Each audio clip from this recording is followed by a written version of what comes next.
Janky's like a kind word to call our original setup. Who were some of the key students who actually helped start it? You mean the heroes of the entire story? Yeah. I believe that's when the laptop overheated and died. It was a hard lesson to learn, unfortunately. I would have quit. I would have been done.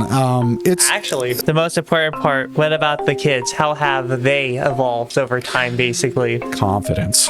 That is the first thing that I will tell you. Seeing moments like that make me go, okay, there's some magic in there and like it's possible. Let's go. It is so humbling to see how aggressively people support this program to make it keep going. And the volleyball started bolting towards the very expensive camera.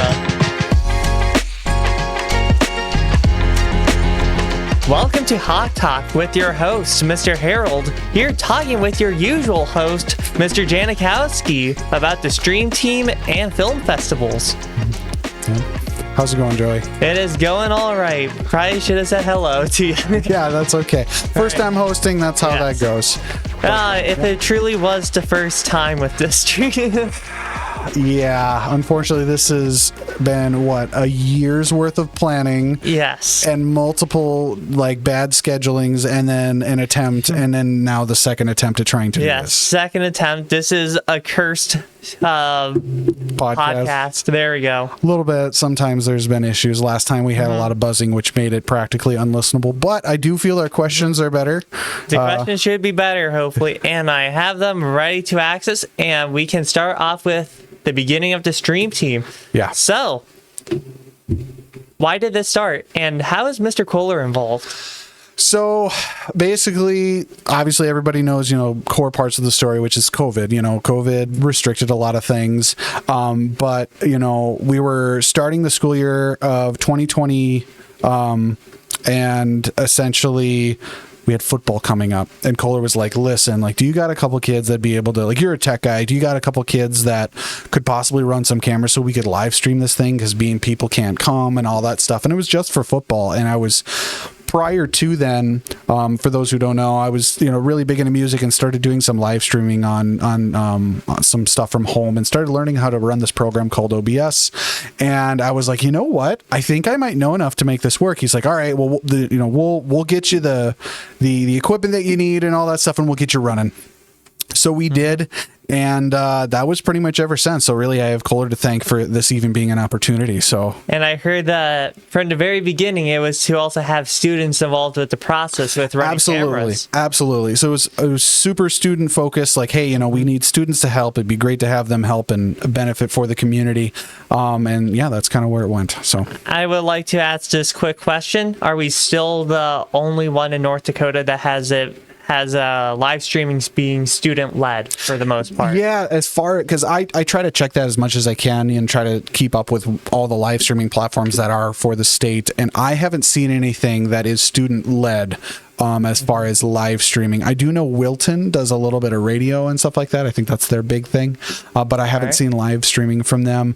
There's a bunch of other schools that are starting to do this. I think in the Fargo area, the Fargo Davies, I think they have their own, but I believe it is all adult led or staff led. It's usually done by them, but this is primarily ran by the students. They are there. They're in charge of everything that happens once they get in that crow's nest. So yes. So talking about the students, who are some of the key students who actually help start it?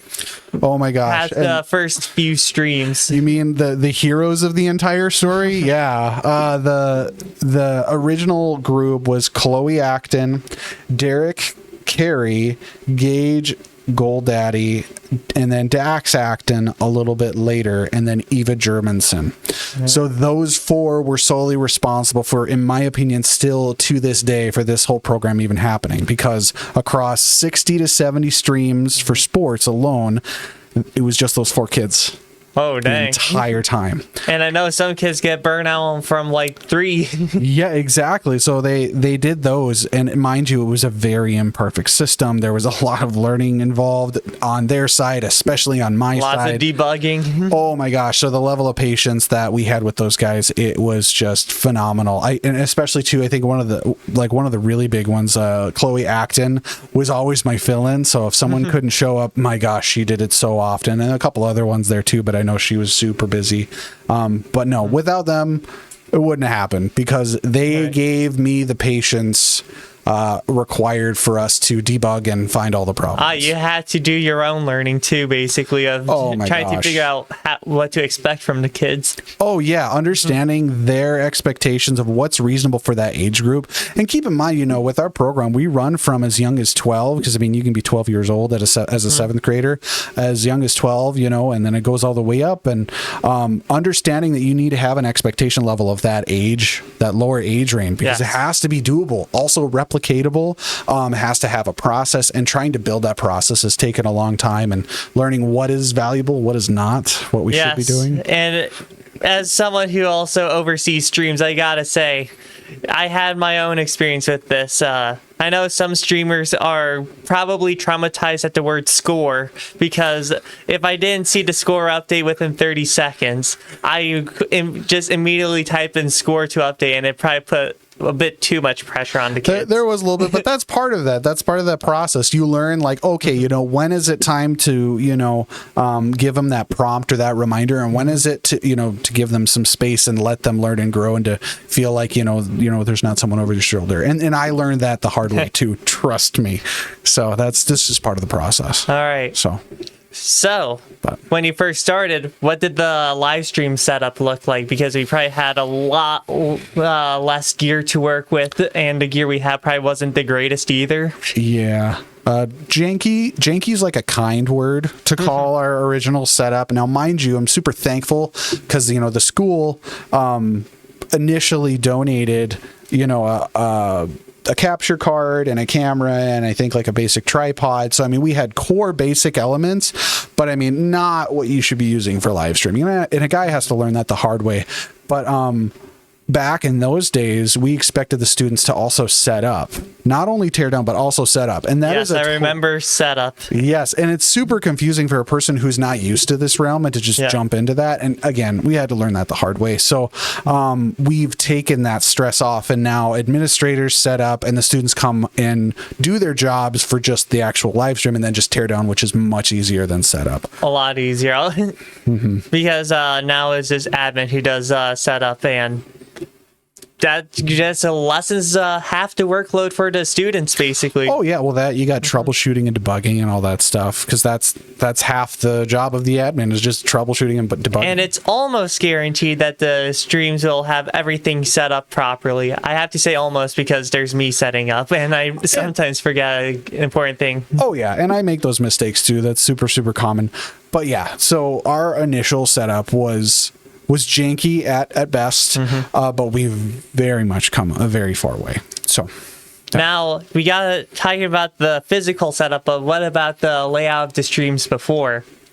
Maybe editor Mr. J, maybe get a clip of an old stream showing. Old stream. So like you're kind of talking about the scoreboard and like all that stuff. Scoreboard, graphics, all the nice visual stuff. It was, again, it was bare bones. I was still learning how to run it. But basically we just had the core basics of, the Nighthawks were playing some guest team randomly. We didn't even have who the team was. Running home points, home and guess more or less, and real bare bones looks. Did not look super professional. It was just, serving the cause, not actually doing it well. But nowadays we have a much more professional, basically, in my opinion, almost interactive scoreboard showing every single team that we play, advertisements, special animations, so much stuff, and more along the way. Extra data, extra info, all sorts of things we've added. So it just looks a lot better. It's been a lot of work. So, all right, now, how did you view those streams then, and how do you view those streams now? So let's dive into that question a little deeper.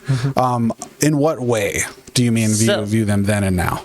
So, when you were first getting those live streams up and running, how did you see them? Were you happy with them? Were you like... No, I was not happy. No, I wasn't. But also, too, I was really excited about the potential and the opportunity. I loved the tech, Like that part I loved, like just the fact that we could live stream something and I could watch a game, you know, live off of any device that I need to. Love the tech part of it. I've been a huge multimedia guy for a very long time. But no, was I happy with the quality of our streams? No. But I knew that there was room for improvement, and that's definitely what kept me going. Now, how do you feel about those streams now when looking back? Do you see like we could have done this better, or that's the best we could do with all that we had? I think it was more the latter. Looking back at it, seeing, you know, the equipment that we had, the training that we were able to give, the information that I knew at that time, the repetition for the kids. That's one of the biggest things that's helped us with the quality of our streams is just repetition, and that just takes time. Learning when certain things happen, what it's supposed to look like, just getting used to the whole process. Yeah, because I gotta admit, even with me, like most of the kids, we don't know sports. The sports ball, we're not sure about it. That person on basketball, he's getting a home run. He's going down the field. And he gets a touchdown. Absolutely. And he gets a touchdown. Yes. So, yeah, that's one of the big common things that also has come to light was learning that, you know, a lot of the kids that are in this program are not sports prone. You know, they don't know the terminology. They don't know, you know, what a quarter or a period is or a down or how many yards are in a down. I have always said basketball was in quarters just because there were 4 periods to a game. Absolutely. So there's been a lot of learning with that and trying to figure out what's most important for them to know and what's just extra jargon at their level, because you have to look at it through their eyes, you know? Like, yes, they're interested in live streaming, but there's a certain level where you're just info dumping and it's just like it's going nowhere. So learning what's most valuable for them to know to do their jobs well. So yeah, sometimes it's just like you see the score go up on the scoreboard, just get the score to go up. Yep. You don't need to know why is this many points. Just look at the scoreboard, press it up. Yeah, absolutely. So yeah, that's been the biggest thing is just a lot of learning, a lot of learning, getting to where we're at now. So. All right. So our next one. So what is one moment of broadcast that made you go, wow, we really come a long way from how we started? Yes, actually that happened. I think it was last year, if not the year before, but I believe it was last year, 2024, during a football game. And I'll show the highlight reel now. All right, Mr. J, editor, bring her up. Yeah, exactly. So we'll be playing that right now. So what it was is there was a breakaway. I think it was even Hayden Defoe who got the breakaway during a football game, and this was live. So what happened was is he got his breakaway, he ran towards the touchdown, and before he even got there, our producer knew to cut to camera 2 to get a completely different angle while the live action was happening. And it was a beautiful shot. Everything looked great. Camera 2 person did their job. Camera 1 person did their job. And even better, we work with Nolan from KNDC, and we've added some really interesting elements for him to have some more fun. The biggest one being instant replays. So all of those shots happened properly. The producer knew what to do, and Nolan played an instant replay immediately after, creating just this really beautiful moment. Professionalism. Exactly. It was for kids between the ages of 12 and 18. I think the oldest kid during that broadcast was maybe 15 when we did that, and like.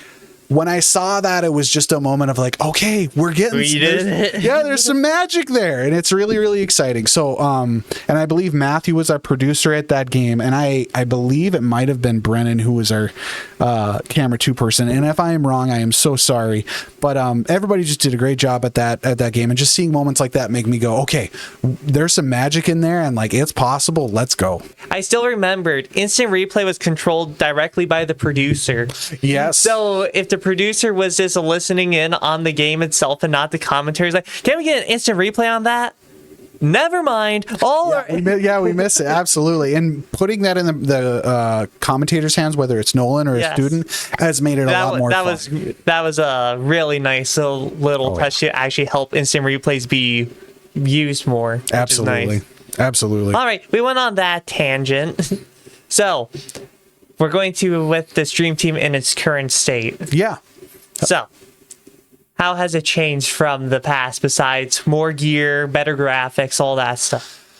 I think just general level of professionalism across the board, especially, I mean, for those of you who will be watching this upcoming year for the 2025-2026 season, you'll see a whole new graphics suite as far as the way that we present ourselves professionally, the cadence of how games go. Students are a lot more familiar with how games work, when breaks happen. So just the fluidity of the experiences has just gone up. The way our crow's nest looks, especially the one in the big gym, has really made a massive upgrade. Cameras are significantly better over the years. We went from 1080p to 4K cameras. Starting this year, we're going to bring back, now that we have the computational power, to start doing at least 2K. So some of you might be familiar with 4K TVs and 4K resolution. So it's super clear, right? We will be doing 2K. So it's above your traditional full HD. It's a little bit higher than that. So basically clarity has gone up for not only our cameras, but also our live streams as well. So I'll try to skip over as much jargon as possible. Get the tech jargon. Yeah, exactly. So long story short, it's basically just things look clear, images look smoother, audio quality is getting better. We're doing a lot of stuff with Nolan to make it as clear as possible. But yeah, basically we're just polishing everything. There's a lot of polish and it really feels like something now. I really feel like, especially again, I have to put it out there, with working with people like Nolan, his play-by-play matched with what we're starting to put together and really honing in on has created, I feel, something kind of magical, something really special that has, it's really hard to find in the area. It's quite an enjoyable thing. So. Yes, and the most important part, what about the kids? How have they evolved over time, basically? Confidence.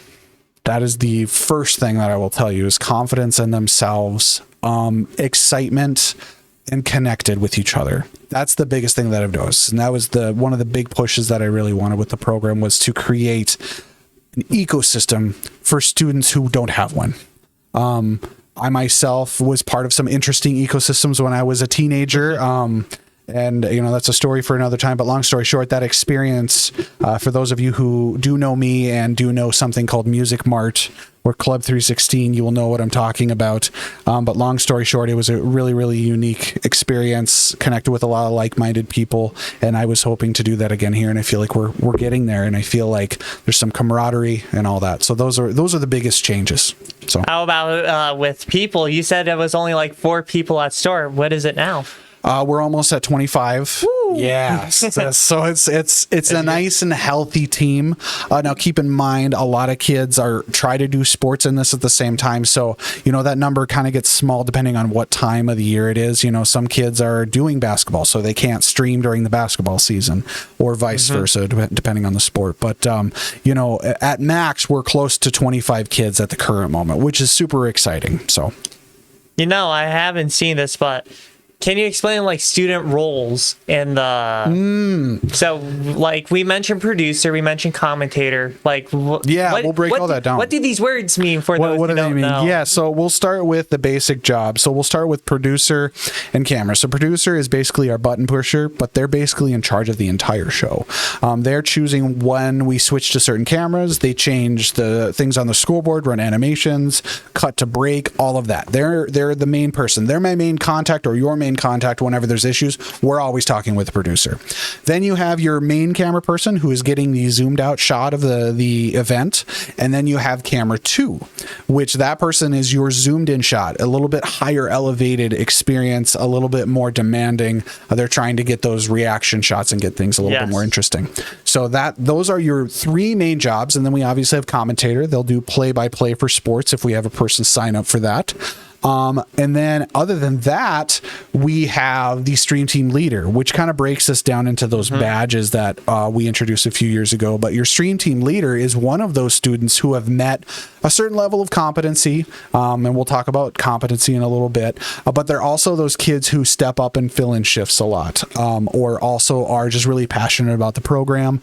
That is essentially our stream team leader. They're our leaders of the program. So, and then last but not least, we have badges. Okay, what are badges? Can Mr. J, the editor version, quickly bring up the icons for them as we talk about them? Yeah, so we'll start at the beginning again with producer. So for each producer, camera, second camera, and commentator, We have different competencies. We have your entry level where you're learning, then you have silver level, gold level, and diamond level. Okay. Each one, you're meeting a certain criteria. And when you meet those criteria, you get a certain badge. The higher the badge, you get compensated accordingly, but also too, it's kind of a sense of pride. You have this ability to, that your skills are being shown, and those get shown on the lockers. They get shown on the live streams during our breaks, which again, future editor can pull up now. But basically you can see the quality of the individual as far as their ability when it comes to these live streams. So it's just basically a badge of competency, and it's a way for us to also reward the kids for their hard work. And if you're at a certain level, you can be a stream team leader. So yeah. Want to give any special thank you to what would you say are some great cameramen or women?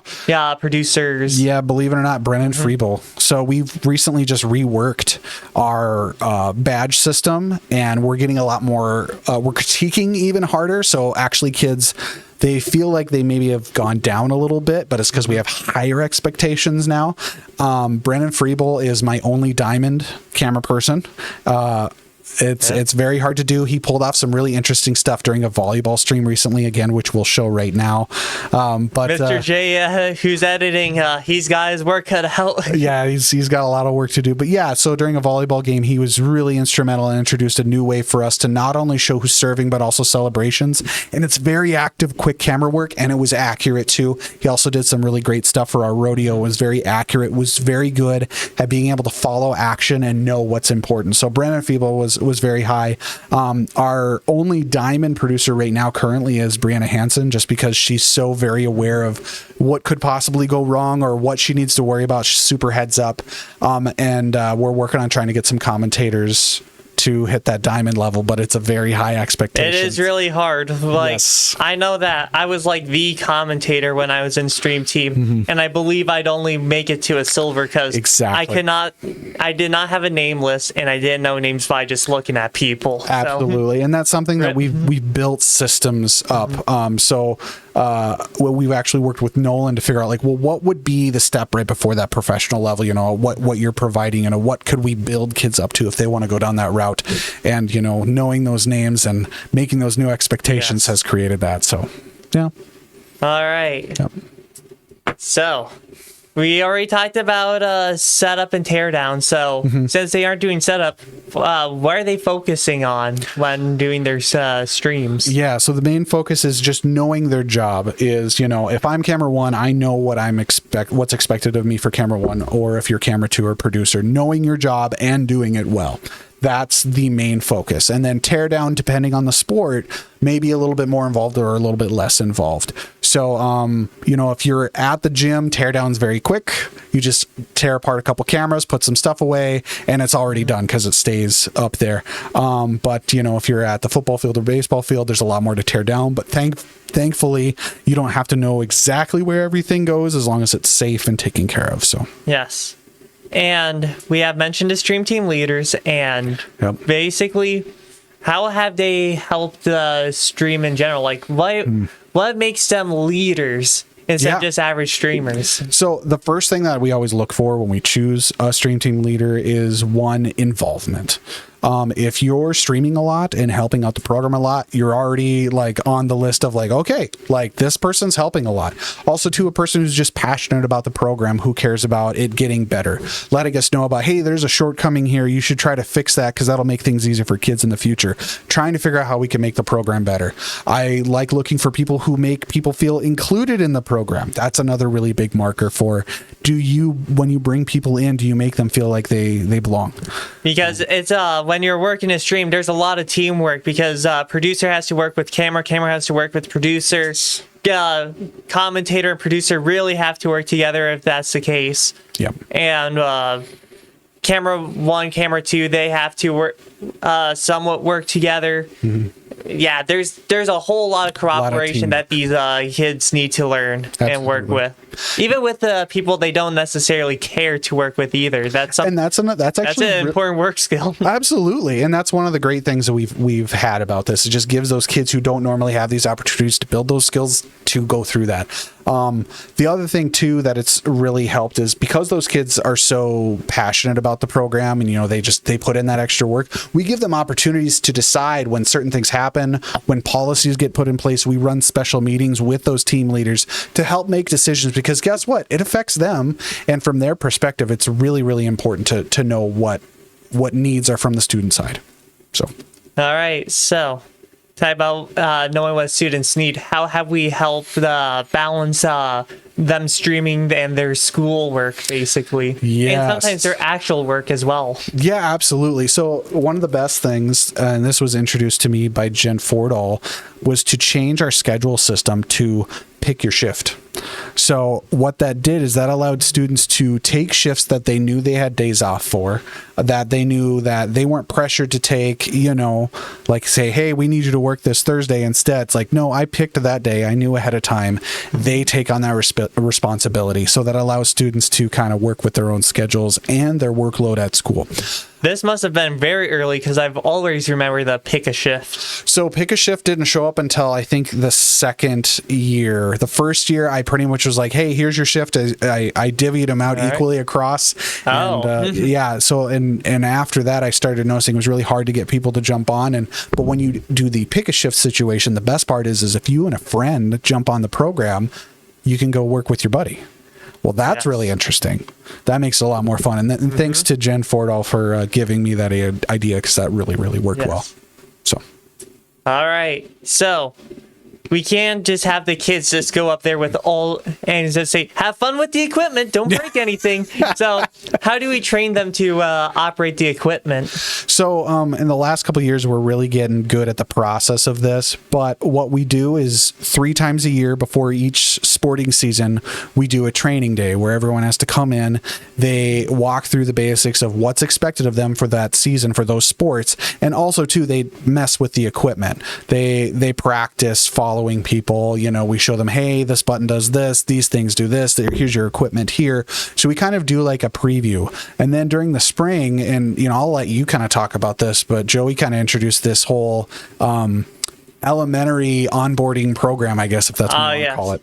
So I decided to help with recruitment, because we always need more numbers. Because sometimes kids join the stream team, they might just go, this isn't for me, or they go, I must take every stream, and then they're just like, they'll overdo it. I'm done. I think I'm done with this for the rest of my life. So we decided to do a recruitment drive with 6th grade, because 6th grade is able to do baseball streams.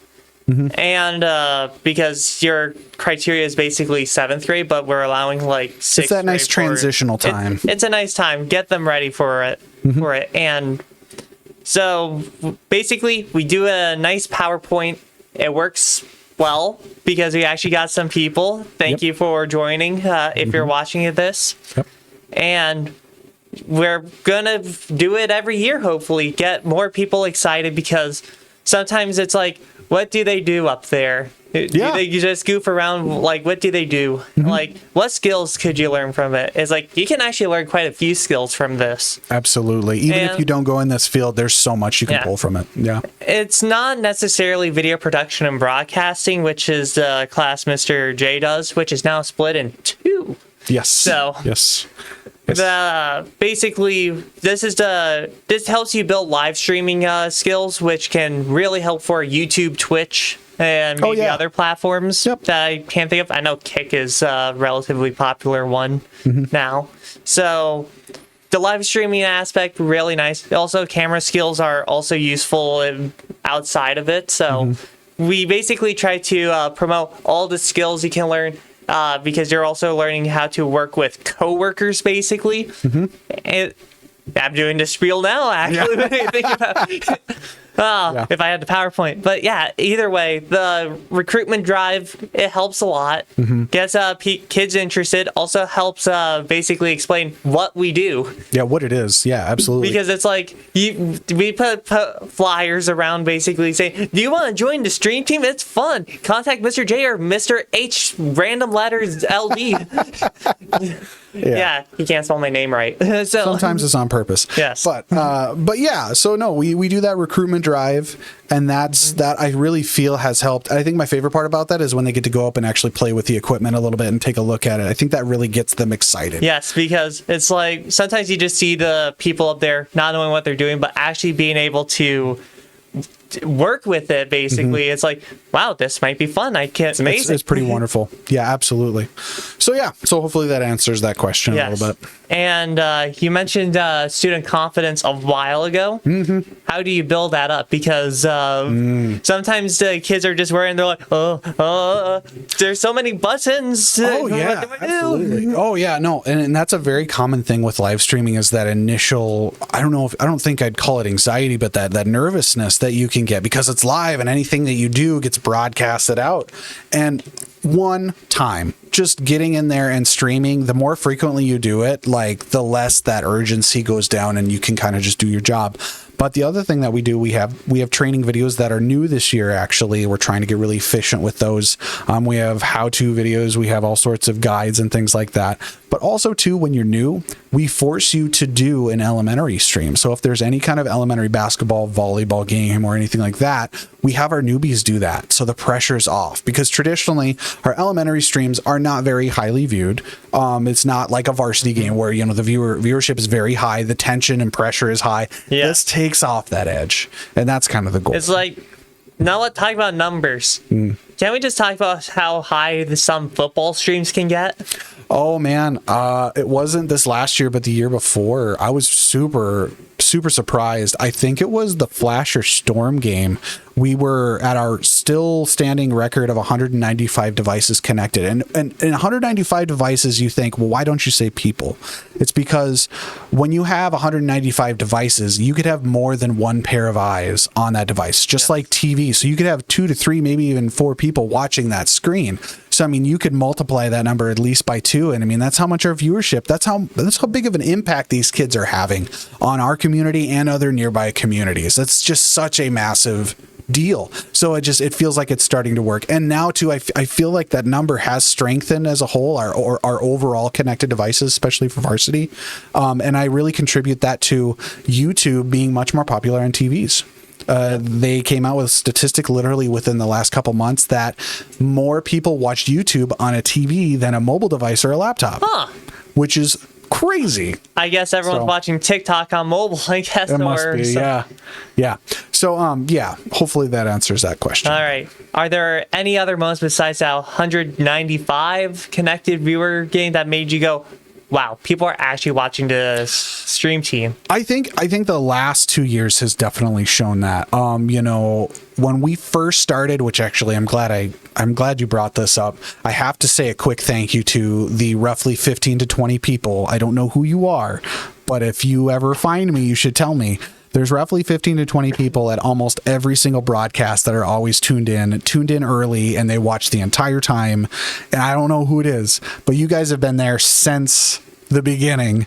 And if we didn't have you, I wouldn't keep doing this. So thank you. How far do you think we've expanded outside of town, maybe?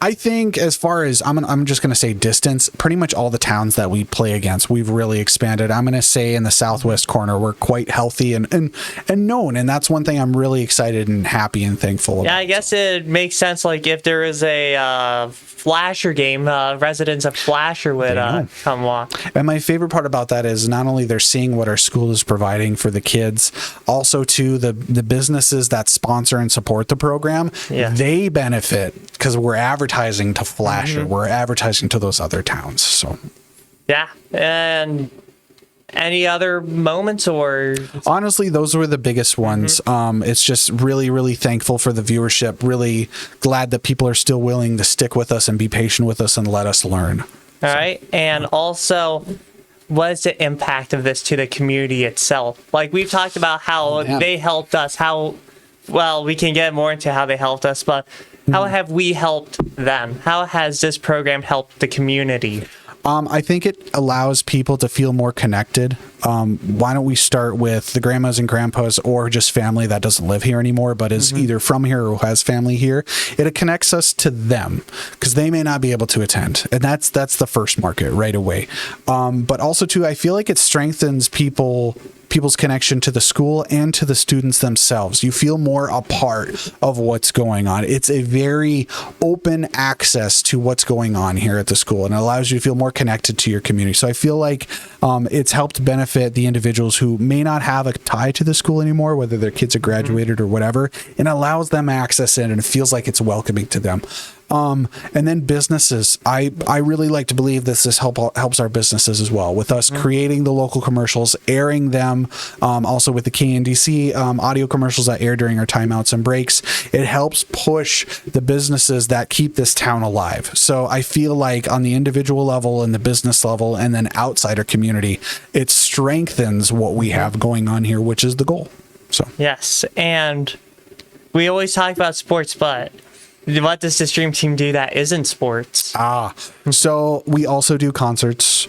We also, we've done rodeos. We've done spelling bees. We've done graduations, all sorts of different events and things like that. And that's just the Stream Team alone. Obviously, our video broadcasting class does school news and school news stories. And then we also have Hawk Talk podcasts and announcements and all sorts of other things. But yeah. Yes. And also, talking about rodeos, I believe that's when the laptop overheated and died. It was a hard lesson to learn, unfortunately. You know, there's been wonderful, great demand for us to live stream events here. And we recently got asked to do one of the rodeos, and I'm not 100% certain, but I don't think like our equipment could handle that 90 degree to 100 degree heat in a tin building that isn't necessarily built to stay cool. It's just supposed to, it's been there for a long time. So it's nothing against the setup over there. It was just poor circumstance and poor judgment on my part. So we've learned the hard way that, once we pass that 92, maybe 93 degrees, that we probably won't live stream that event just to save our gear from getting destroyed. Just large amounts of heat and technology don't mix. They can't cool down. It's a lot like a car. You need, I believe it's called a radiator, to help cool and to expel the heat out of your car. Well, laptops have the same thing, and if you beat them into the ground and melt them, they can't do that well anymore. So they overheat, they crash, they die. So. And how did we fix this, or I should say, how did the community help with this? So the last year, our laptop was officially dead. I tried to fix him, tried to rethermal paste him, everything, and even to this day, I haven't been able to really fix him. But he melted, and it was right at the beginning of the season, and the community, and I'd like to thank Krista Olson for putting that together, but we didn't ask for help. We just more let everybody know, like, hey, sorry, it's going to be out of commission for a little bit. We won't be able to live stream any portable events, anything outside the school. And Krista and a few other people helped put together this GoFundMe to help sponsor us getting another laptop, and it was not asked of them to do that, but it is so humbling to see how aggressively people support this program to make it keep going.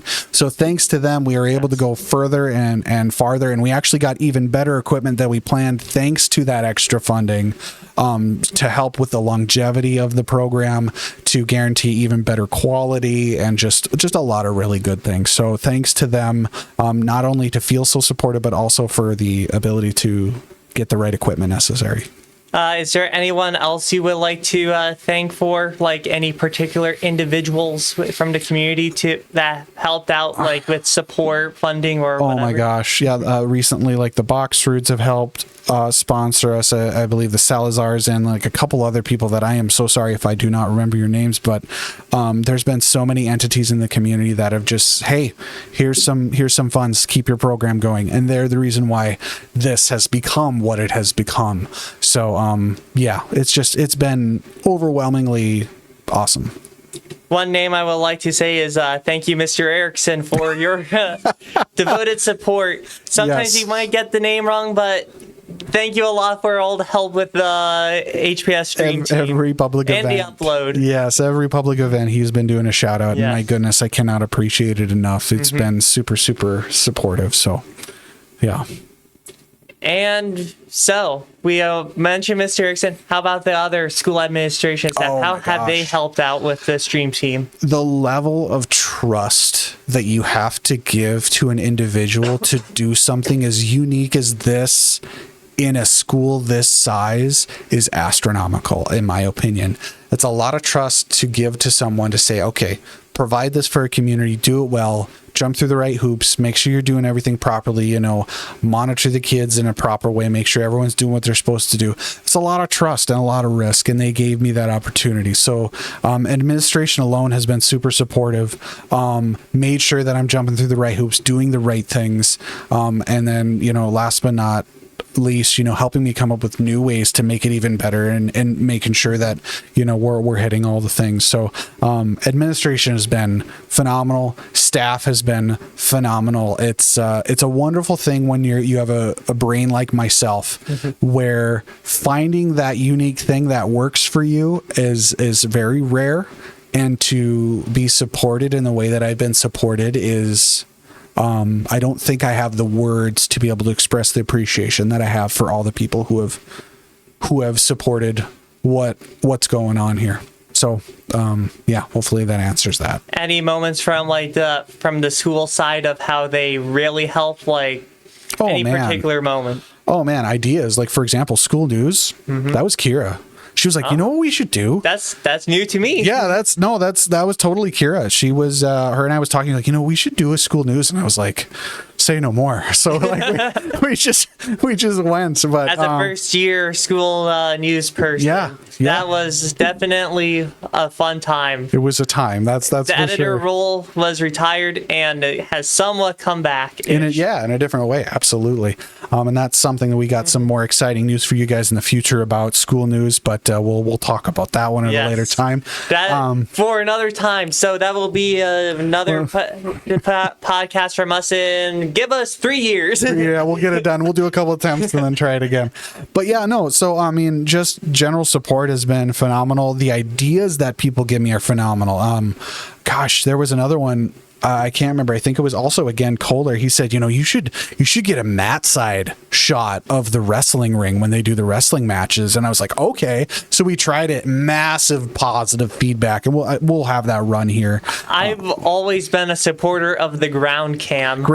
Yeah. The problem is just that the wireless transmitters just get completely destroyed by cars. Yeah. So we can't, and other interference and stuff like that. Yes. I think even cell phones to a degree. Actually, believe it or not, you know the worst thing for a wireless signal? Water. Guess what we're made of? Water. 70-some% water. If you want to be depressed, figure out how we learned that one. So learn that fact. Yeah. So I remember just a famous Stream Team moment, because it's what I remember. We were doing ground cam for volleyball, and the volleyball started bolting towards a very expensive camera. Yes. Especially for a public school budget. So I just left in front, basically. Yes. So sacrificed yourself for the camera, which thank you. And we've moved a lot of that up to the crow's nest. But going back to the... I still miss ground cam. The extra angle is nice. You get to really see that with football. Absolutely. But as for the safety of the equipment and the ease of use and systematic, you know, everything that we do, it just works better to be up in the crow's nest. But you were talking about the wireless transmitter and like losing signal. That is definitely one of the reasons why, you know, we've kind of switched away from live streaming the parades, is because, you know, running a wireless camera and trying to run something that way, there's too many bodies out on the main road there. So it's easier to just record it and put it up after the fact. And hopefully it encourages more people to just come and enjoy a public event. Yes. But yeah, that's definitely something we've also learned, is that wireless signals are really tricky, especially the more walls you have to go through or the more bodies you have to deal with. So, but yeah. All right, a little bit of a self-shill, but How much have I helped basically as the junior admin? I would have quit. I would have been done. It's actually, I don't know. I don't think it would have kept going. And as much as I love this program, I really do. It's been one of my favorite things I've done. But like when you have a family and you want to have a life, when there's roughly 70 live streams a year, and as soon as that game starts, your eye is on that screen and you're watching and managing and communicating with students. So like it's really hard to divide your attention, but being able to know that, oh, hey, I have, a medical thing that I have to go do, or if there's something that comes up, I have some help. So having Joey here has been a massive, massive help. Being able to have a couple of days off, to not have to worry about, is this going to get separated or is it going to get done? Emergency shift taking. Oh, yeah. So emergency shift taking, or just knowing that, hey, I have a couple nights off this week.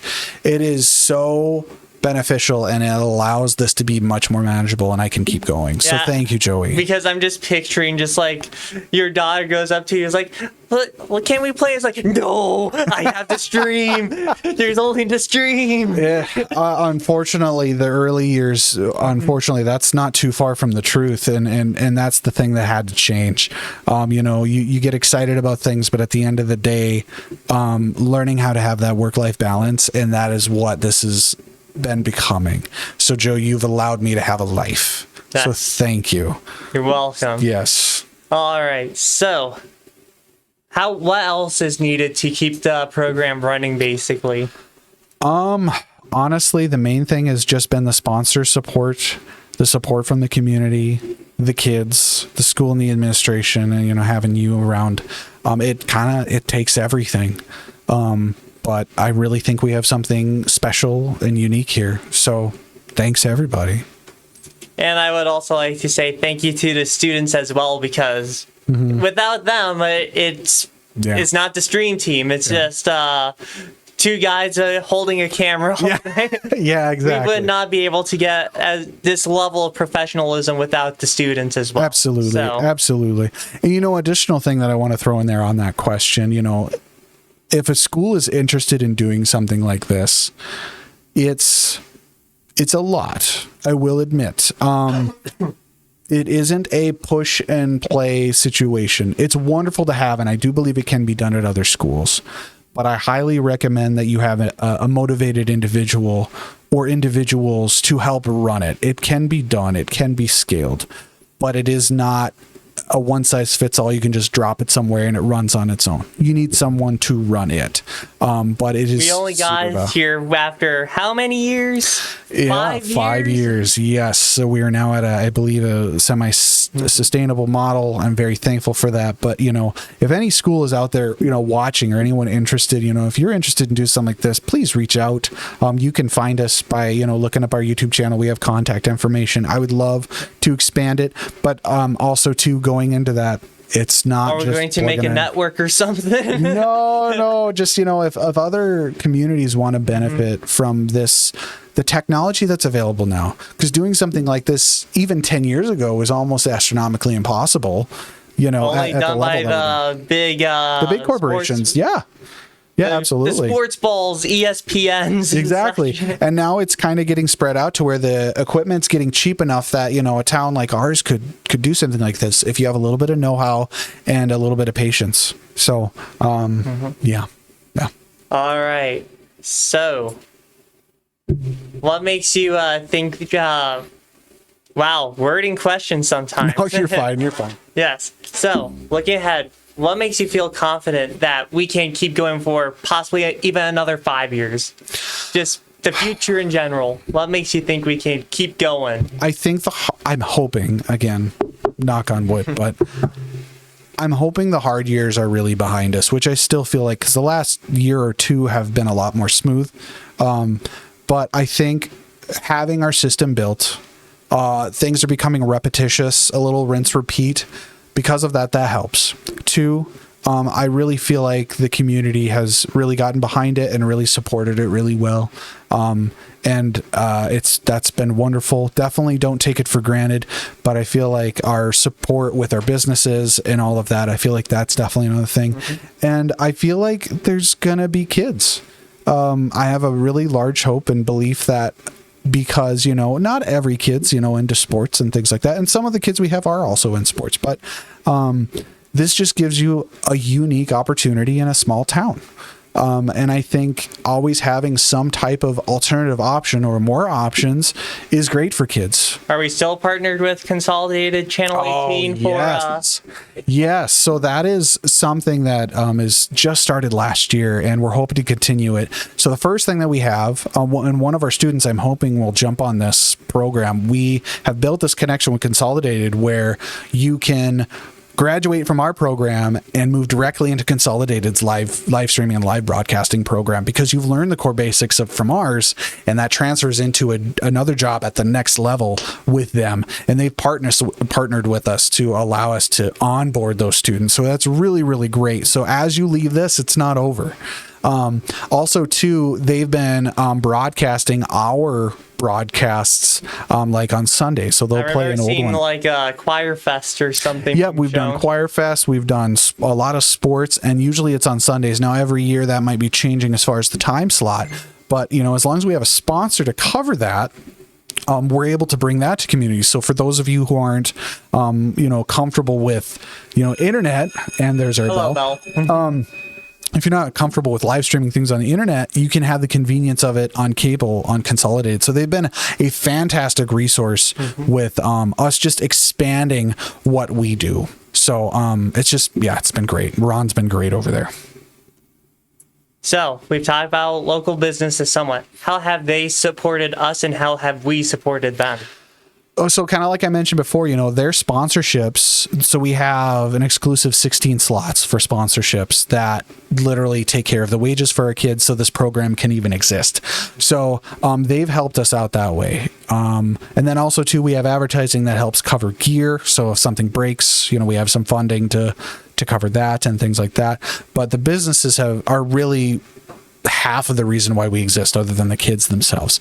But then as far as what benefit they get, you know, we have the advertising slots for them, so we can advertise them before the game, and then in between small breaks and things like that. And then also to our kids, create commercials locally in our area. We'll go down to a business and shoot an actual local commercial for them. So it's a learning experience for the video production and broadcasting class, not necessarily a stream team per se, but the class itself. So that ties in there. So just giving, you know, them more advertising opportunities, and they, you know, them being able to have video commercials that are theirs, their property, and they can take it to Consolidated and advertise locally, or they can put it up on YouTube and pay for basically ads. I just like how much this helps the community just link together, helps the kids with the business. Yeah, it's like an ecosystem. It's a nice cycle where it's like, it's more than a business. They're helping the students as well. It's like, oh yeah, it's great. Yeah, so many different groups win. To me, it's one of those win-win-win situations where a lot of people are benefiting. So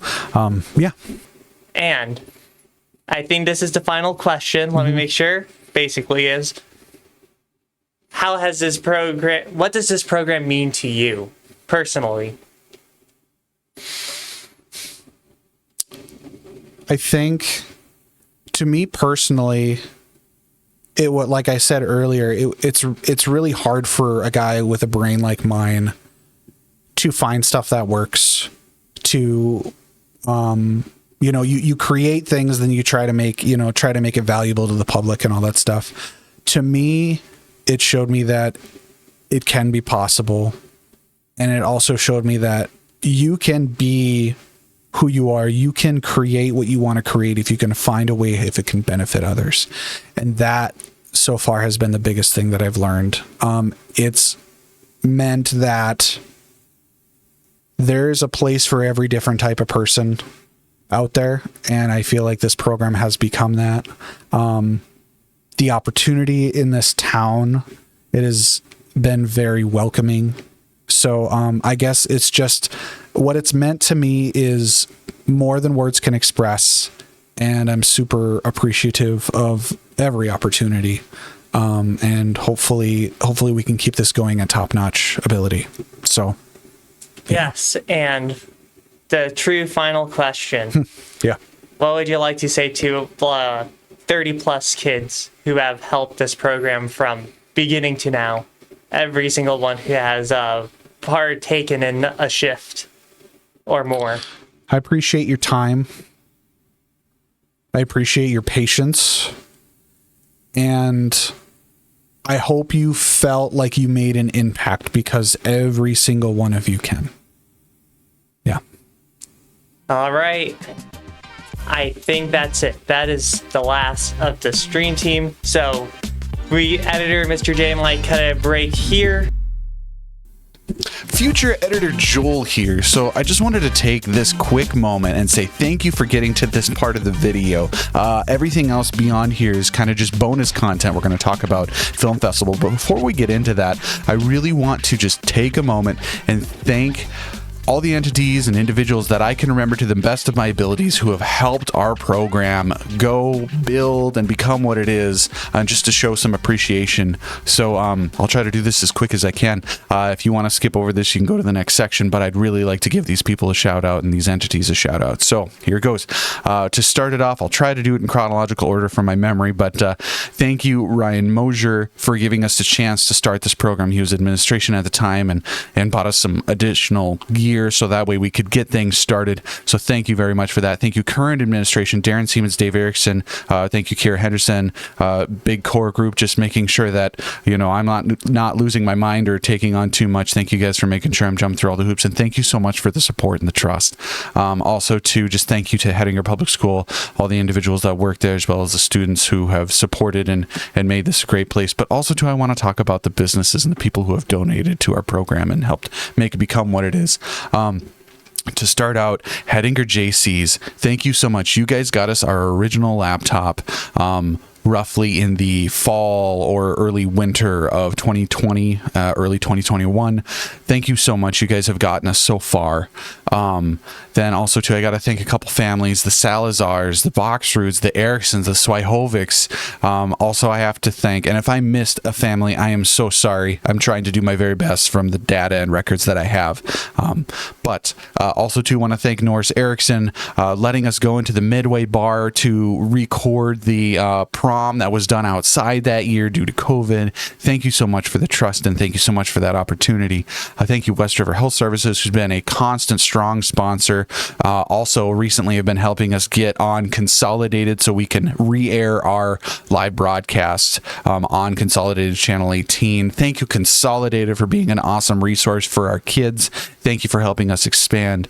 Thank you, Kennedy's, for being such an aggressive sponsor. Thank you so much to the Hettinger Theater. Thank you to the Clothes Closet. Thank you, Adams County Library. North Hills Golf Carts, which is actually outside the area. I think they're down in South Dakota and also Wyoming. And then thank you, Lakeside Auto Body and Glass, KB Jewelers, West River Health Services Foundation. Thank you, Ted. Gate City Bank, Peacock Mercantile. You were one of our earliest sponsors. West River Insurance, Pam, thank you. Law for Vermeer, Hettinger Chamber of Commerce, West River Vet, Encompass Therapy, Rusty's, The Gutter, Dakota Plains Federal Credit Union, Dakota Bank, the Hettinger Honey Company, the Pepsi Northern Bottling Company in Minot, as well as Bismarck Medical Air, helping us when we had that outage when we lost our laptop. Thank you, Red Rock Auto, Farmers Union Insurance, Rocket Express, Graphic Attic, Pastime Bar and Grill, Next Door Pizza, Clothes Closet.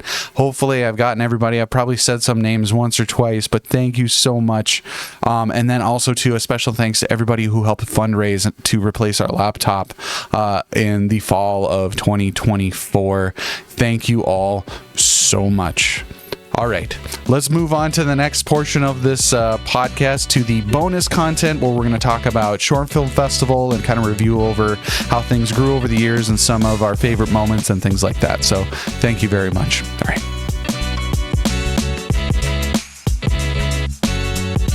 So we are back, and we're going to be talking about the joys of filming short films. In the video production broadcasting class. Awesome. And did you want to also talk about like school news and just everything on that side? that can be its whole separate thing. We've already talked about school news before. I don't think we've ever had fun talking about like the short films in general. Sure. So, the video production and broadcasting class, for those who don't know, is usually known as the school news class, basically. But the key thing that we do at the end of the year is the short film festival, which is broadcasted at our local theater and later on YouTube. And it's a fun. It's really fun. We have decided that staff does the intros. So that way I can still make short films for fun. Well, it allows students to see that we're also investing, and also too, it allows them to just practice acting.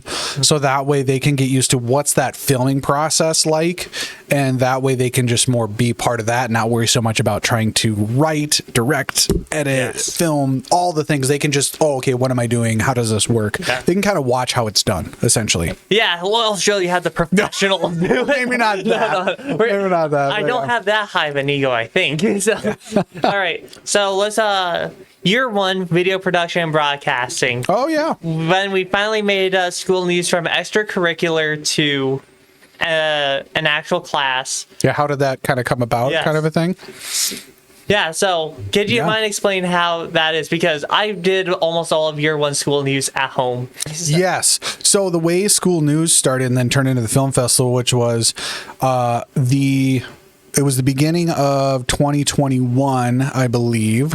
No, 2022. It was January 2022. We started a school news after, we mentioned earlier, Kira was like, we should do that. So with all the live streaming excitement and all that stuff, it went into that. And there was no class for it, actually. It was an extracurricular thing that we got together and met.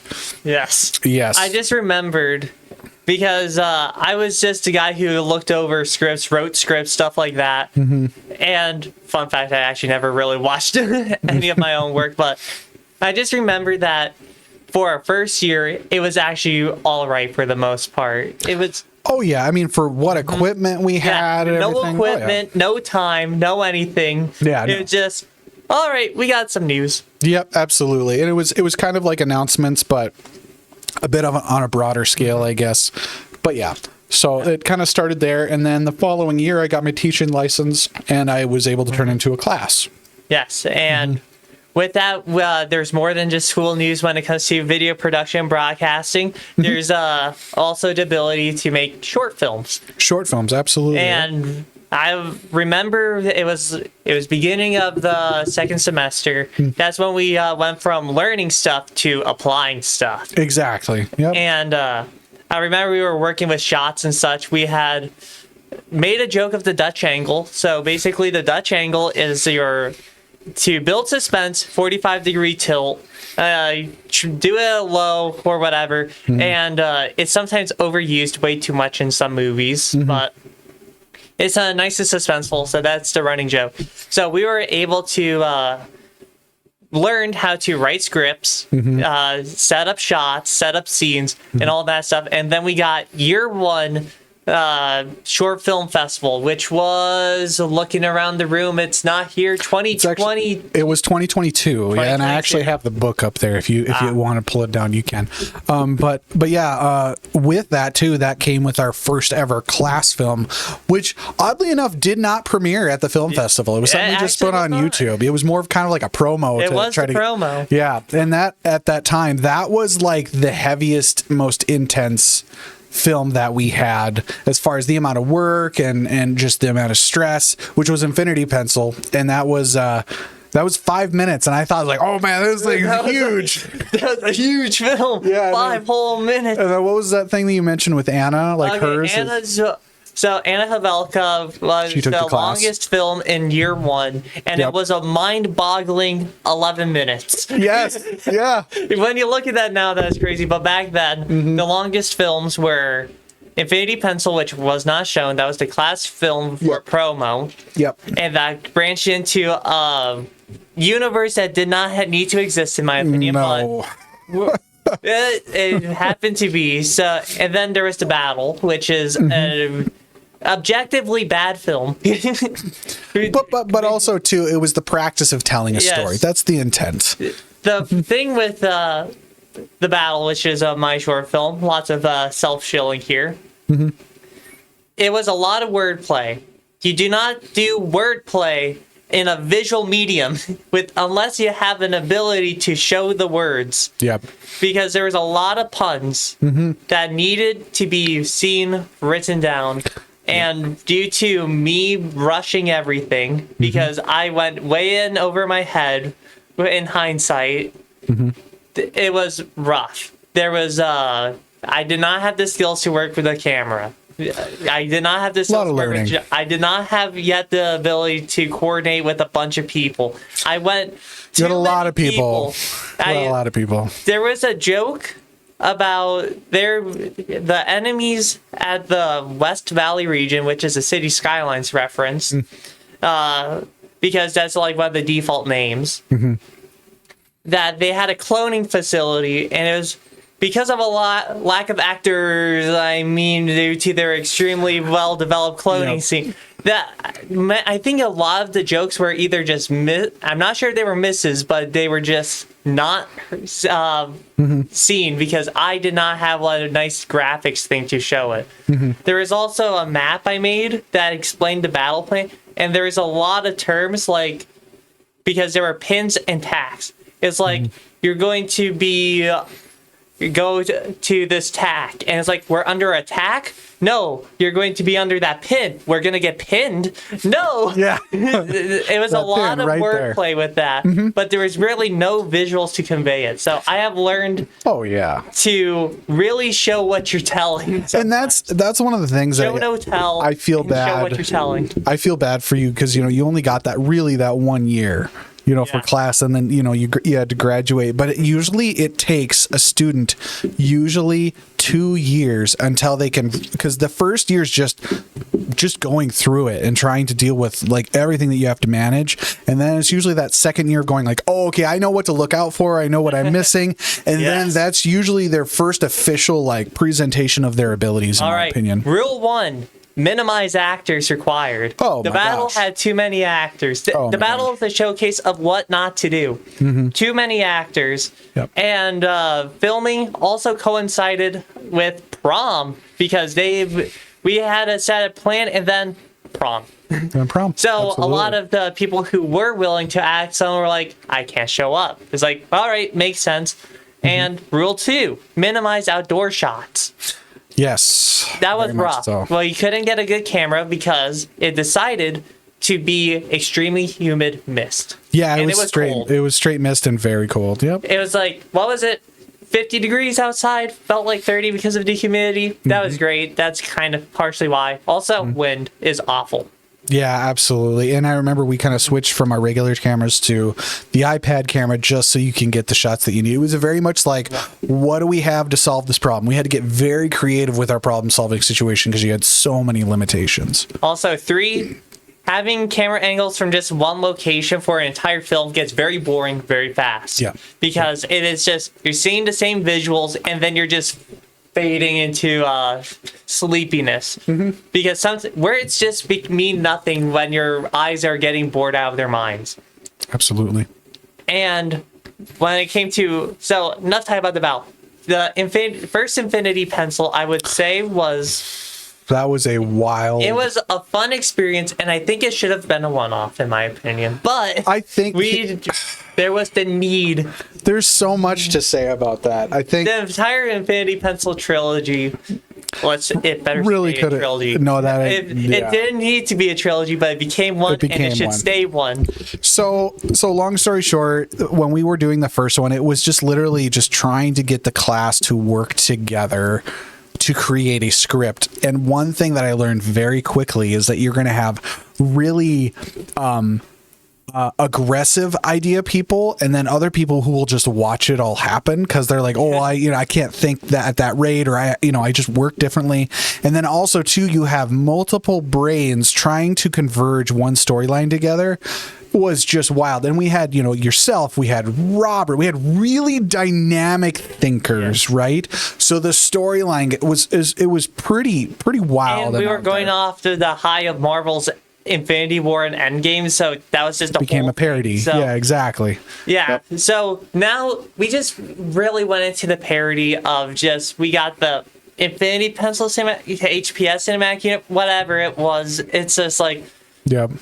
I know in year 2 or year 3, everyone still wanted to link all their films together. I was like, what's the reference yours? It's like, no, I want to be a standalone. We're not Hollywood. Yeah, and that was one of the things that was great and terrible. The thing I loved about it, and we're still seeing it kind of moving in the future, is that students would try to tie not only their own films, but other films to their films to create that cinematic universe. That takes a lot of thought process. That takes a lot of planning. Sometimes I think we have more thought process into our tie-ins than actual Marvel. Sometimes the conversations would get really interesting, but that time in the early of the second semester, like January, February, is kind of my favorite time because that's when the writing happens. The ideas, so much fun. Ideas are super fun. Not as much fun, but we have so many ideas.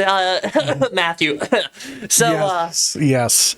So going back to the Infinity Pencil one, it was really hard to like wrangle in that guy to make him make sense. And then after we, a bunch of one-off jokes too. A lot of one-off jokes, and what happened was I think because we did Infinity Pencil 2, I think it was to correct the errors of 1 and to improve on the 3 filming. Was definitely to fix the errors of 2. 2 was just made because I don't want to say it was out of ideas, but it's like, yo, that was great. We can do it again. And we went a bit over our heads. I think there were a lot of ideas that never came to fruition from 1 that spilled over into 2, and then 3 was just trying our best to conclude it, which there's still a lot of holes. 3 is Infinity Pencil 3 was our meltdown basically, because it was like, what have we got ourselves into? It didn't have to be like this. It didn't have to. Infinity Pencil 1 was a nice, short, self-contained film. Yes. And then there's a lot of one-off jokes. You got Bubbler. Why Bubbler? And then you had Robert trying to do the possession voice thing, and he did his best. Oh, yeah, absolutely. Yeah. I just love that the creative energy. We just ignored that for 2 and 3 because that was just too much. And what was it? When we got to Infinity Pencil 2, so we had to expand the credits dimension joke. Yep, that became a thing. Pull me out of it. It's like it was supposed to be a one-off, but whoops, it's now it became it became an entire thing that eventually bled into other films and is going to continue to bleed into other films, which is super fun. And then so we're talking about Infinity Pencil 2. We gotta now talk about, actually before we go on to year 2023, highlights of 2022. Maker of Mac and Cheese. That was the unsuspecting fun one. I did. I also somewhat slept on it, but that was the fan favorite. It was. Maker of Mac and Cheese was just an absolute super blast of a short film to watch. The humor worked. It was just, how can you make the most ineffective mac and cheese? Yeah, it was well done. It was great. Absolutely. Micah, why did you have to abandon us? We could have had more. Could have had more fun. Well, that was Casey's film, I believe. Oh, it was Casey. I mixed up. Yes, but it was filmed with. At least I got a kid spotter. But I believe it was filmed at Micah's, which is hence the transition. Yeah, that one and one that was a big super surprise. Oh yeah, Casey dying in Infinity Pencil. That was fun. Was also that was fun. Why did he have to abandon us? Yes, maybe we can do a callback or something. But no, that one I really enjoyed. Brexit 19, Robert's film. That was fun. That was a good one.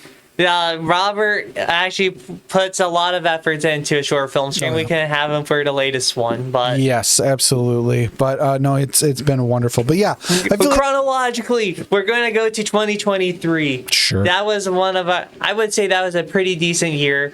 Yeah. We had the introduction of Brennan. Yes. Yes. Okay. Very much so. I gotta say, Brennan's Quest for Milk is a very well edited. Still one of my favorites. Nice short story. It was nice. Absolutely. It was. What else was in 2023?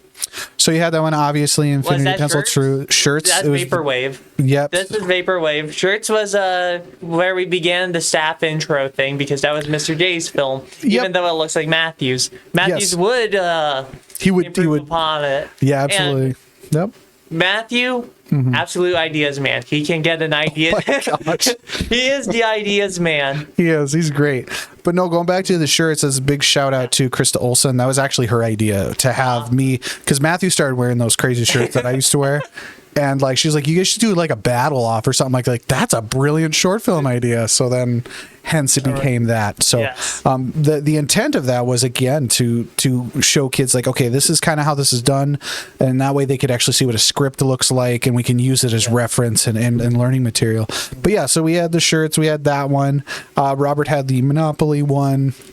Oh, five stages of Monopoly. Mm-hmm. For someone who has never played Monopoly, he made me look like a god at Monopoly. I have never played Monopoly, partially because I have heard the horror stories, and on record, there has been a continuous month-long game of Monopoly that has been played before. Oh, wow. So, Holy cow. yes. So, the thing with Five Stages of Monopoly, there's one thing that bothered me a little bit with it. It's a great film, but there's one part that bothered me, and when Robert was editing, he thought that mixing up some lines would help improve it, and it helps its flow, yes, but it doesn't make sense, because the joke was, and one thing, I would help Mr. J by rolling the dice, by exploiting aerodynamics and air pressure sort of thing.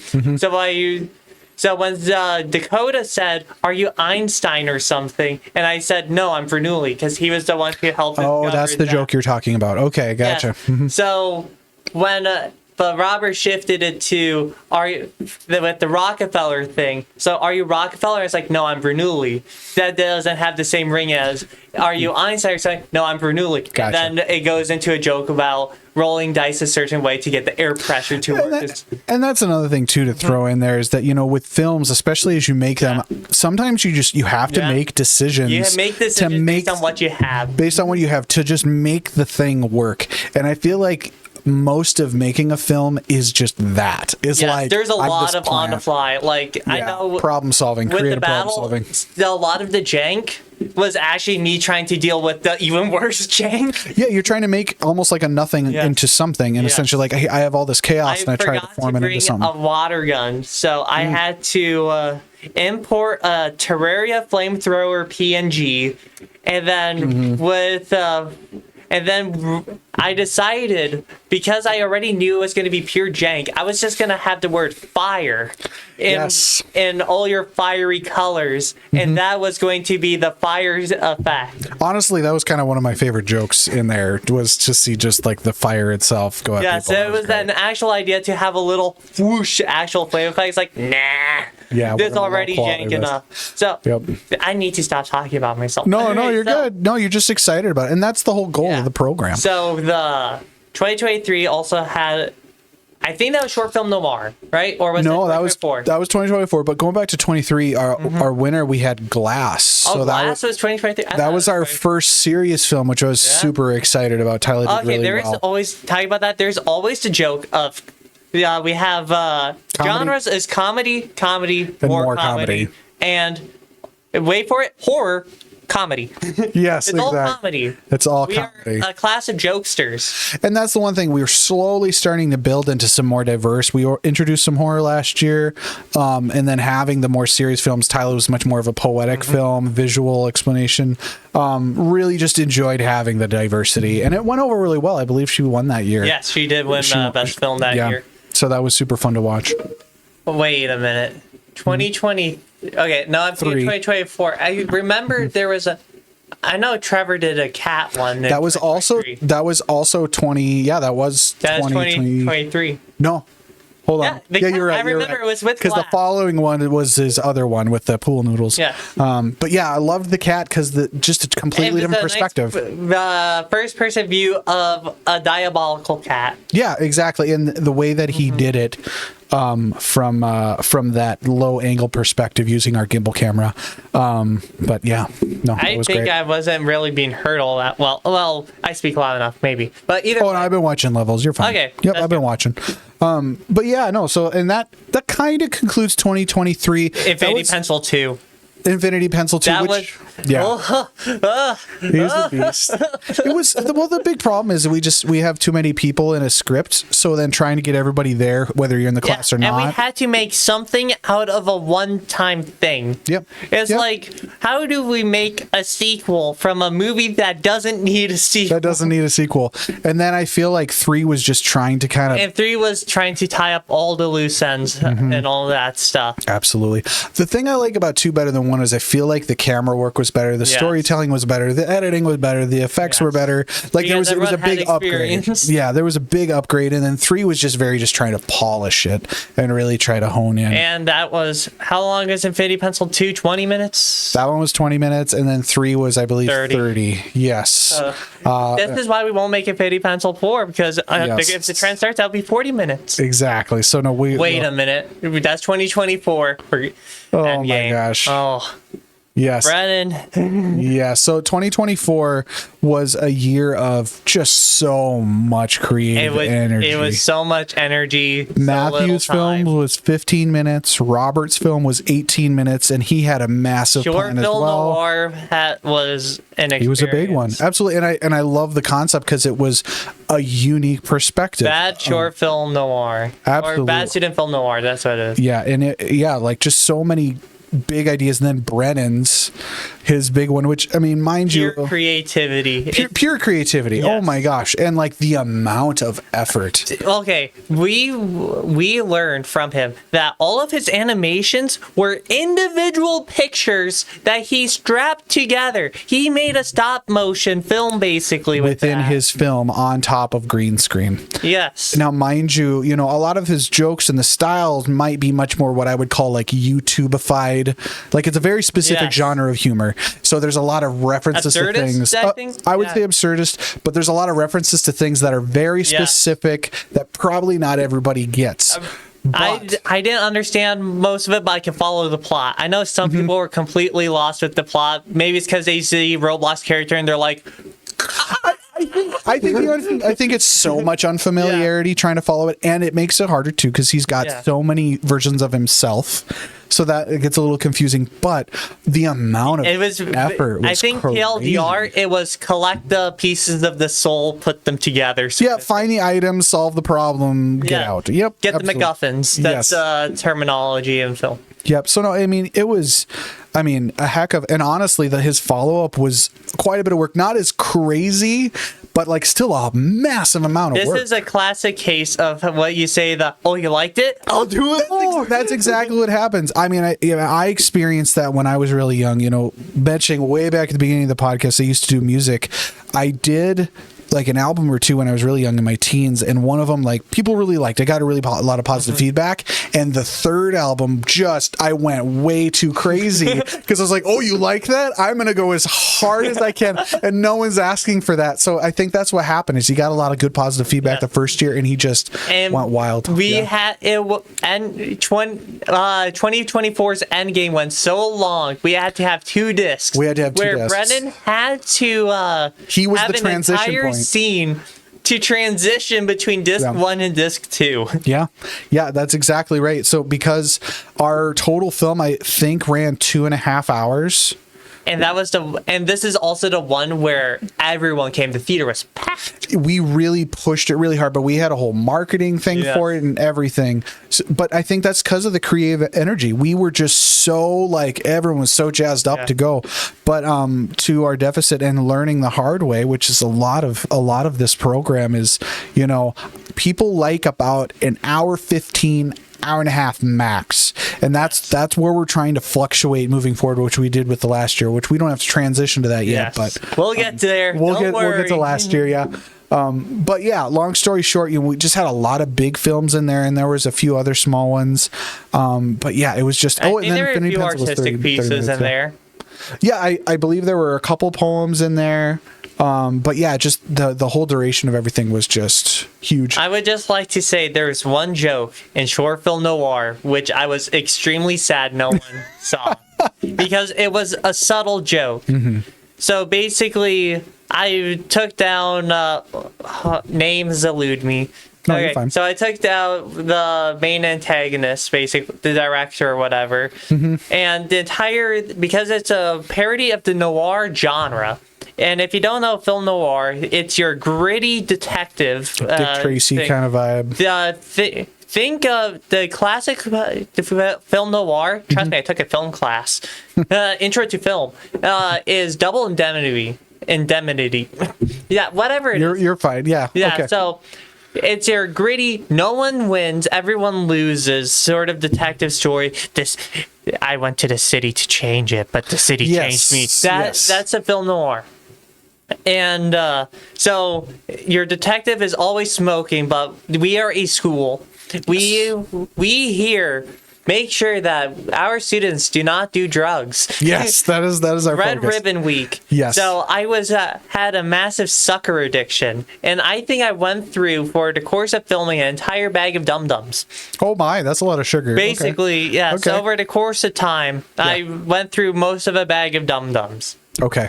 And there is a joke of, is there something that you cannot do? Yeah, because it was a double negative, right? Yeah, and then it was me at the time unwrapping another sucker and them just like, and just stick it in the pot. No one got that. No one saw it. No one laughed, and I was quite upset with that one. It's really tough. It was a subtle joke.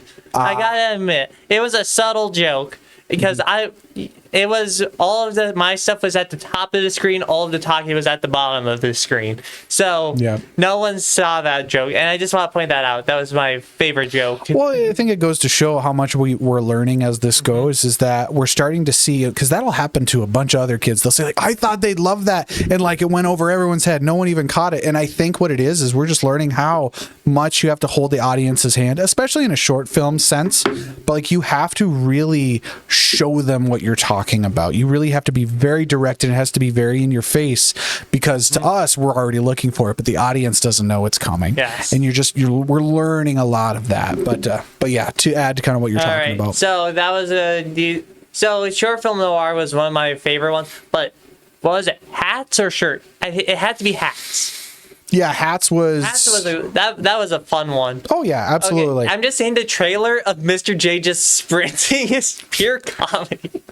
Fun fact about that, we literally did that shot like 8 times because he didn't understand. Like, dude, no, you need to have you should have a shot of me running. Is like, I don't know why we do that, Mr. J. And it's like, no, you don't understand. Like, I need to chase you, and it needs to be from your perspective, because that will create this feeling that I'm coming after you, literally and figuratively.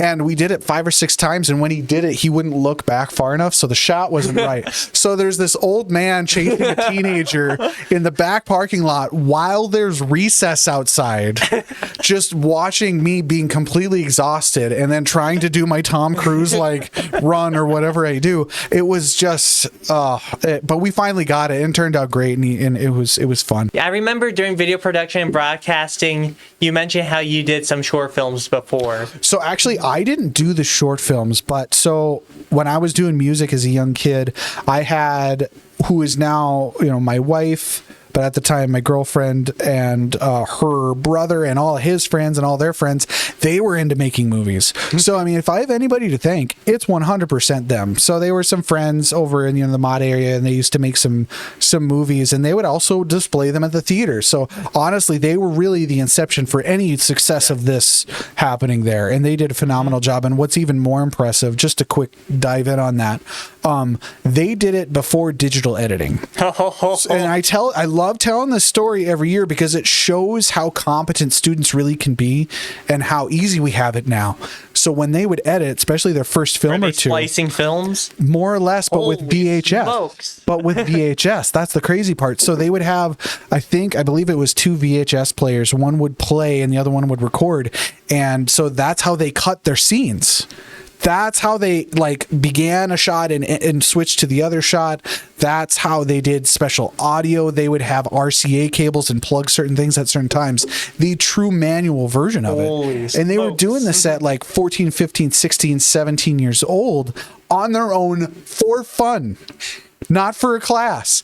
So it's just one of those things where they were a huge, huge inspiration. And the fact that, that creative energy and that willingness to make stuff, it was a huge inspiration. But so I like to show 1 or 2 of their films from way back then, just to kind of obviously homage, pay respect, to also show dude, you don't need all the crazy equipment to tell a story. You just need to know your core basic fundamentals, get creative, and then work really hard. And that's the message that we're trying to, really send with these short films. Yes. So 2024, it was a long year.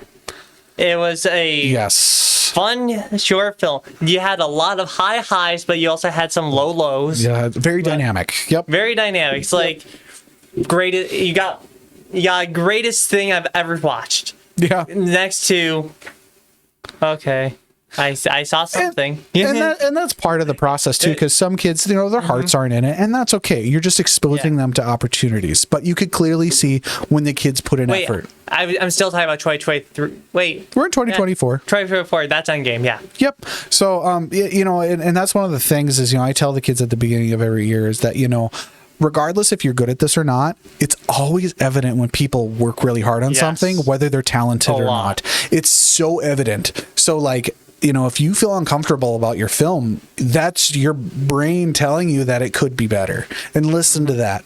Don't beat yourself up, but listen to that. So I would like to say, I believe it was 2024 where I went back with my staff debut for the intro. Okay. And it was Mr. J's worst day. Oh yeah. That was I took all of my mistakes from the battle. From the battle, and was like, all right, what can we do?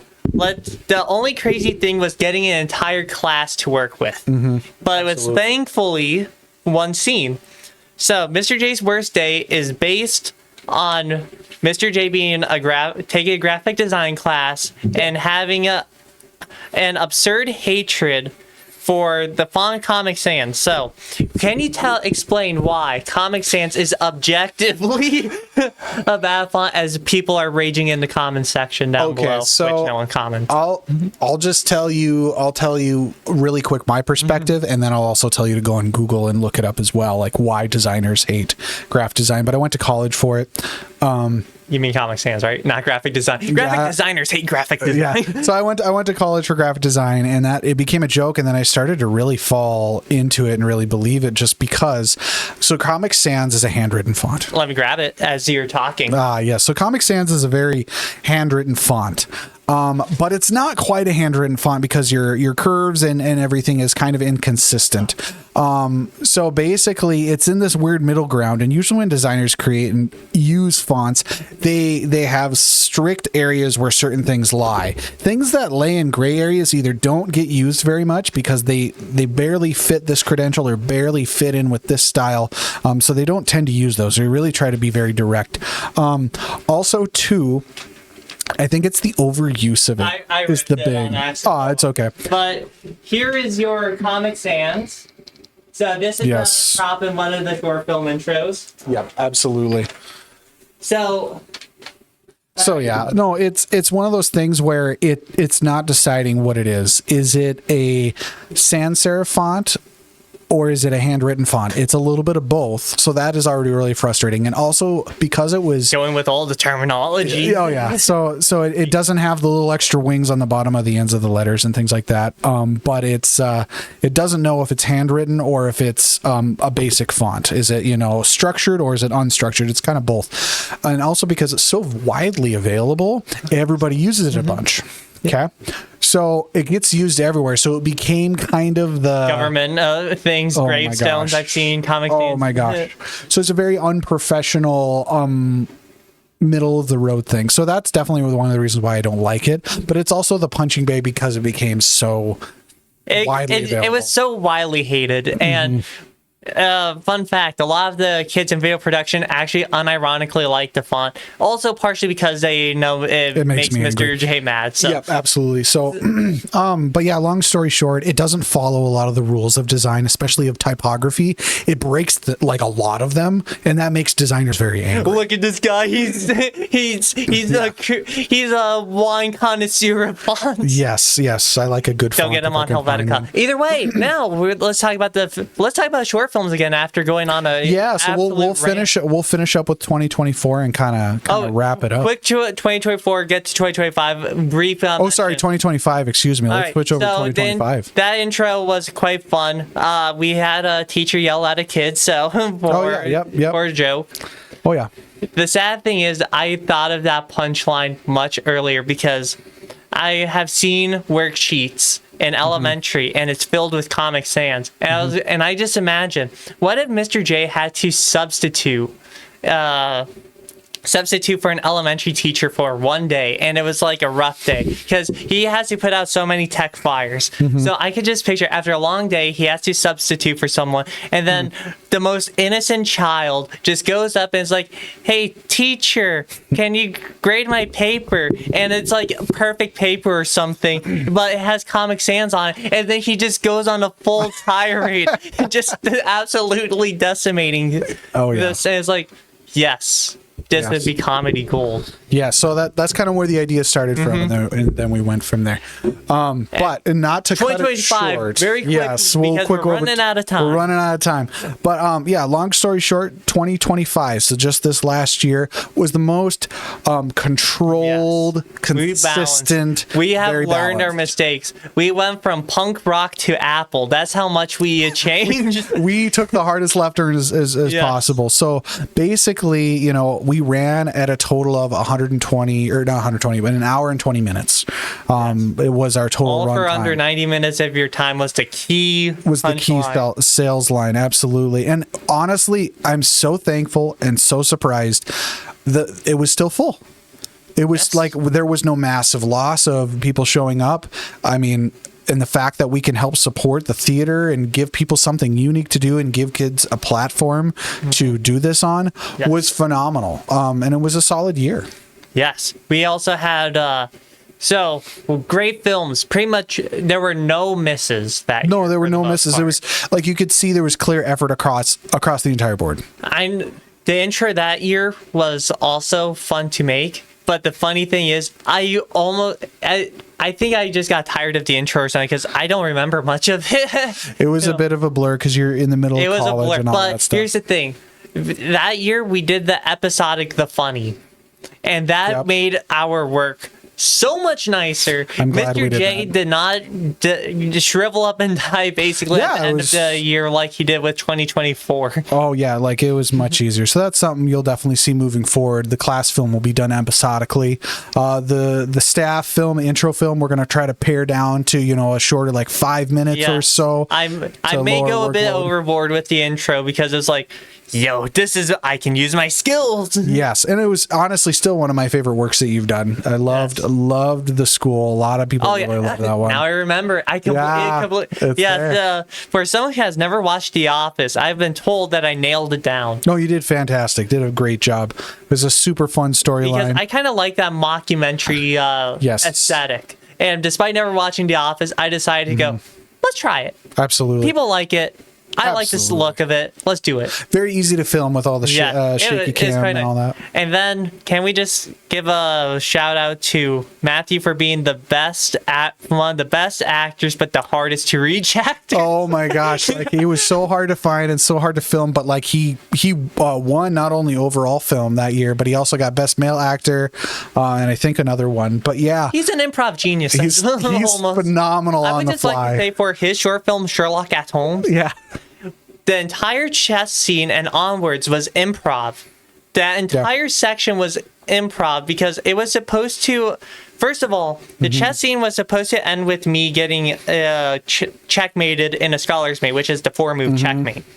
But the problem is, we wanted more dialogue, but the problem is, I can somewhat play chess. So it turned into me slowly defeating Matthew. Gotcha. And I checkmated him, and I didn't know what to do. So I just kind of rolled with it. Also, why did I have to do that voice? I hated that. I hated the smoker voice. But I suppose he asked you to do something. He wanted me to hide my voice, but he proceeded to never hide my identity. So there was like, why did I have to do a voice? And he cut the scene where I said, oh, finally I can get rid of that stupid voice. Oh, to help tell the lore?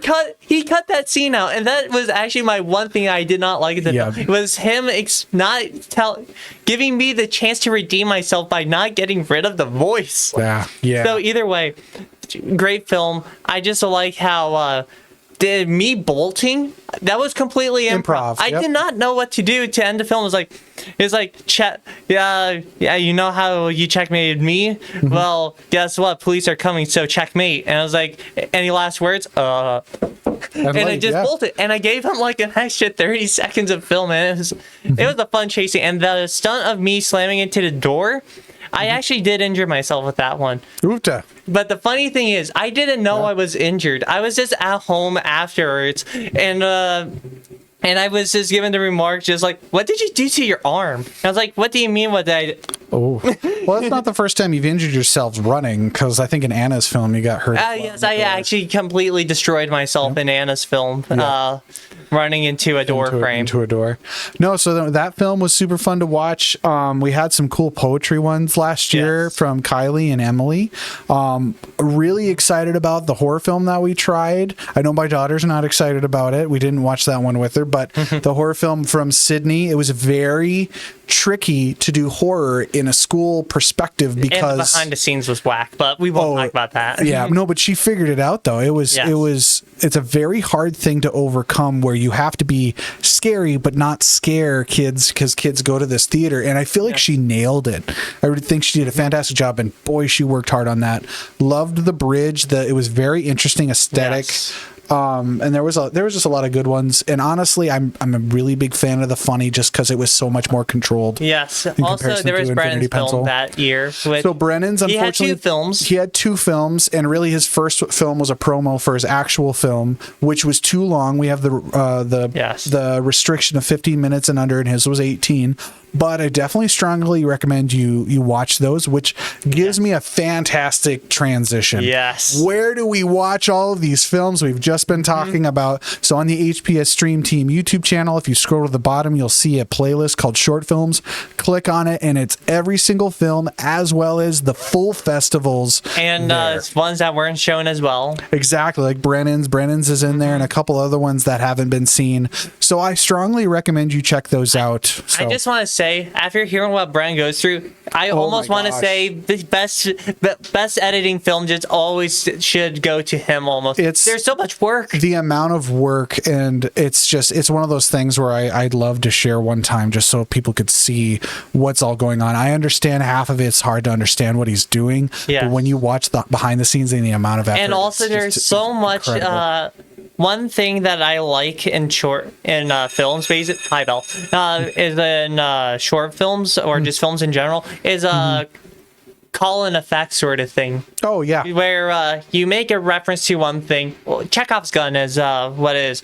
When you write that there is a gun on the wall, it will be used later in the story. That's Chekhov's gun. Everything's intentional. Everything's intentional. Yep. Yeah. So I like when they do that. And Brennan had one funny one. It's like just one-off joke. You think it's a one-off joke, but I already knew Brennan's style was like, oh snap, we're going to really have that joke. And then at the end of the movie, it's like, that was right. Epic payoff with that one. It came. So he can do that well. I know with the Office parody, the school, I really tried to do that. Like, there was supposed to be a lot of dialogue. Nah, rule number 5, do not have too much dialogue in your films. Yeah, definitely.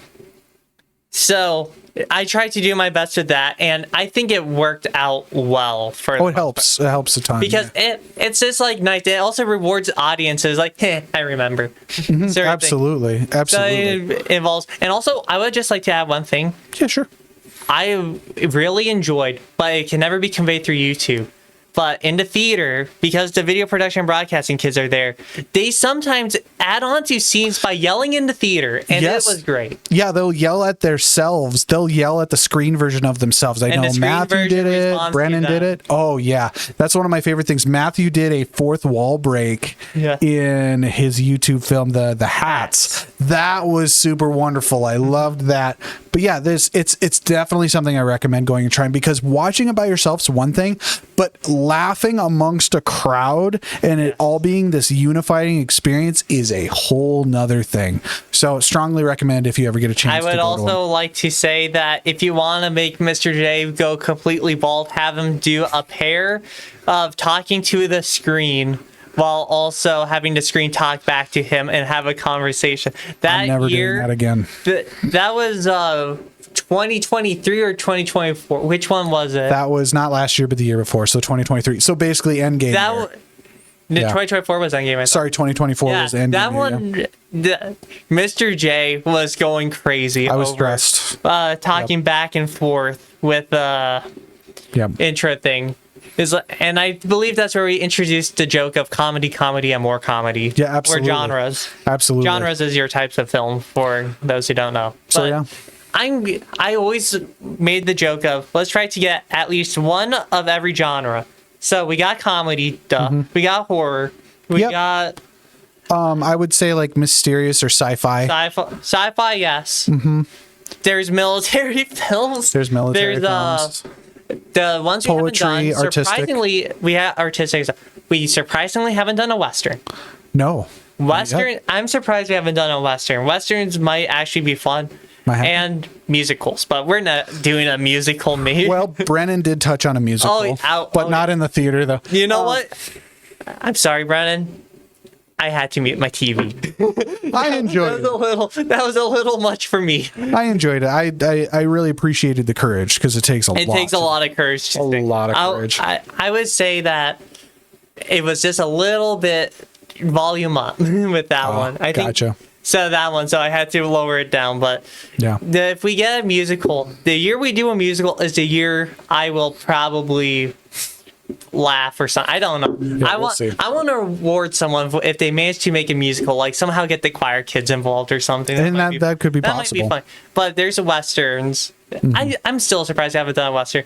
And I already have a few ideas. I was thinking of like a pure horror film, but I think Robert kind of did that one with Brexit 19. Yeah, we'll see. That was a bit of comedy as well. But I was thinking of doing one, but I'm pretty sure if it can't be too scary, might as well not do one at all. It's very hard. It's very hard to do. Sci-fi we kind of did with... Yep. You could almost say Infinity Pencil was sci-fi to a degree. Yes, very much so. But yeah, so I suppose we'll probably wind down. We'll probably wrap it up. 7 minutes over or something, but yeah. So, very, very much so. I strongly recommend if you're interested in either our live broadcasting or our short films, go check out the YouTube, the HPS Stream Team. Learn how to make YouTube videos as well. Yes, absolutely. So I strongly recommend doing that. And Joey, thank you so much for doing this podcast. Hopefully, for the last time, we won't have to do it again. We won't have to do this yet. Maybe we can do another one in. Let's plan it for next week, so it'd be ready by in 3 years. Absolutely, absolutely. All right. Thank you very much for tuning in, and have a great day.